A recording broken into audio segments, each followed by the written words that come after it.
మీకు కలలో కుక్క కరిచినట్లు కానీ కుక్క మొరిగినట్లు కానీ కనిపిస్తే శత్రువులు మిత్రులయ్యేటటువంటి అవకాశం లేదు. మిత్రులు కూడా శత్రువులు అవుతారు. తస్మాత్ జాగ్రత్త.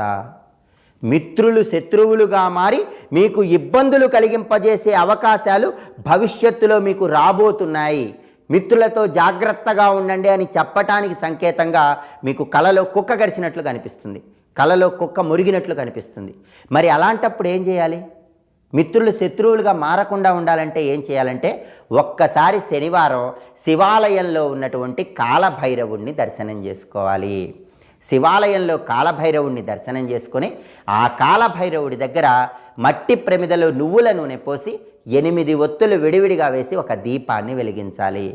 కాలభైరవుడి ఆలయంలో గంట మోగించాలి, ప్రదక్షిణలు చేయాలి. స్నేహితులు శత్రువులుగా మారేటటువంటి ప్రమాదం నుంచి చాలా సులభంగా బయటపడొచ్చని